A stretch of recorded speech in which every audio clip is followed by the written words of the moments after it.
Hello friends, welcome back to PV classes CTET social science यानी SST उत्तर पहचानने की ट्रिक है। एग्जाम से पहले एक बार जरूर देख के जाएं पॉजिटिव टैग और नेगेटिव टैग, है ना। तो चलिए स्टार्ट करते हैं। यहाँ से पहला है समालोचनात्मक चिंतन। तो अगर विकल्प में बच्चों को क्यों और कैसे सोचने के लिए प्रोत्साहित किया जा रहा है तो वह हमेशा सही होगा, है ना। समालोचनात्मक चिंतन, अगर विकल्प में बच्चों को क्यों और कैसे सोचने के लिए प्रोत्साहित किया जाए तो वह हमेशा सही होगा।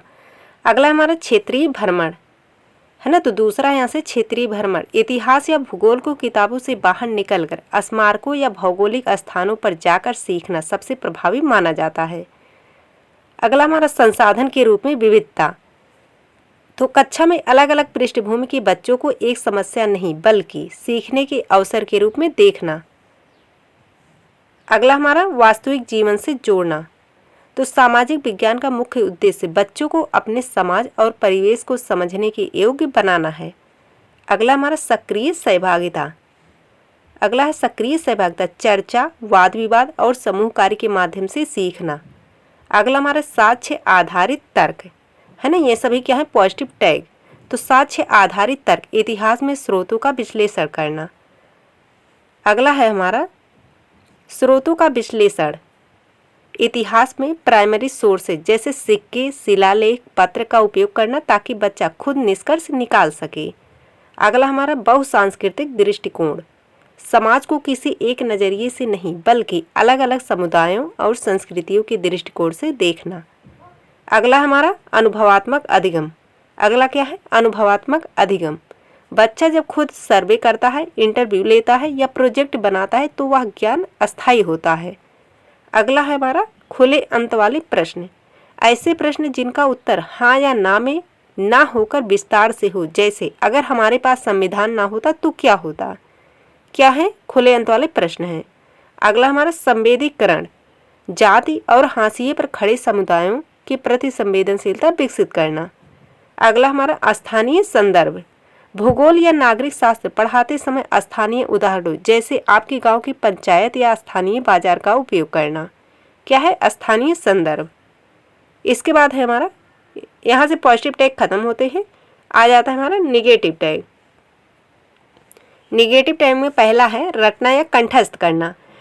रटना या कंठस्थ करना, तथ्यों, तारीखों या परिभाषाओं को याद करने पर जोर देना हमेशा गलत होता है ना। तो रटना या कंठस्थ करना, तथ्यों, तारीखों या परिभाषाओं को याद करने पर जोर देना हमेशा क्या होता है, गलत होता है ना। निगेटिव टैग है, जिस ऑप्शन में आपको मिले उस ऑप्शन को आपको छोड़ देना है, यानी कि काट देना है, उसको नहीं लेना है। अगला हमारा केवल ही, तो केवल पाठ्यपुस्तक या सिर्फ परीक्षा के लिए पढ़ना जैसे सीमित दायरे वाले विकल्प क्या होते हैं, गलत होते हैं, है ना। अगला हमारा मानकीकृत मूल्यांकन।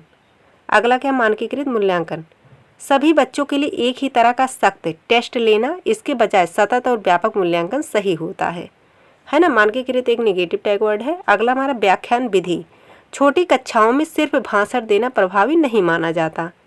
अगला हमारा भेदभाव वर्गीकरण, बच्चों को उनके अंकों या बुद्धि के आधार पर अलग अलग समूहों में बांटना। अगला हमारा इसके बाद तथ्यों का भार, है ना। तो अगला क्या है, तथ्यों का भार, इसका मतलब बहुत ज़्यादा डेटा, आंकड़े और सूचियाँ याद करवाने पर जोर देना, निगेटिव टैग वर्ड है। अगला हमारा पूर्वाग्रह, समाज के किसी वर्ग या जेंडर के बारे में रूढ़िवादी धारणाओं को बढ़ावा देना। क्या है, पूर्वाग्रह। अगला हमारा पाठ्यपुस्तक को ही सर्वे सर्वा मानना, यानी कि यह सोचना कि ज्ञान केवल किताब में है और बाहर की दुनिया से उसका लेना देना नहीं है, गलत होता है। अगला हमारा अनुशासन पर अत्यधिक बल, शांति बनाए रखने के लिए बच्चों को सवाल पूछने से रोकना। अगला हमारा प्रतिस्पर्धा, बच्चों के बीच तुलना करना या एक दूसरे से आगे निकलने की होड़ पैदा करना। क्या है, प्रतिस्पर्धा एक निगेटिव टैग वर्ड है ना। तो जिस भी ऑप्शन में आपको मिले उसको आपको छोड़ देना है। चलिए एक बार फिर से देख लीजिए पॉजिटिव टैग में क्या क्या है और नेगेटिव टैग में क्या क्या है। तो पॉजिटिव टैग में हमारा है समालोचनात्मक चिंतन, क्षेत्रीय भ्रमण, संसाधन के रूप में विविधता, वास्तविक जीवन से जोड़ना, सक्रिय सहभागिता, साक्ष्य आधारित तर्क, स्रोतों का विश्लेषण, बहुसांस्कृतिक दृष्टिकोण, अनुभवात्मक अधिगम, खुले अंत वाले प्रश्न, संवेदीकरण, स्थानीय संदर्भ, ये सभी पॉजिटिव टैग हैं। और निगेटिव में क्या क्या है, रटना, याद करना, केवल ही, मानकीकृत मूल्यांकन, व्याख्यान विधि, भेदभाव वर्गीकरण, तथ्यों का भार, पूर्वाग्रह, पाठ्यपुस्तक को ही सर्वे सर्वा मानना, अनुशासन पर अत्यधिक बल, प्रतिस्पर्धा। तो एग्जाम से पहले एक बार जरूर देख लें, इससे आपको बहुत ज़्यादा हेल्प होगा। तो चलिए मिलते हैं अगले वीडियो में, तब तक के लिए जय हिंद, जय भारत।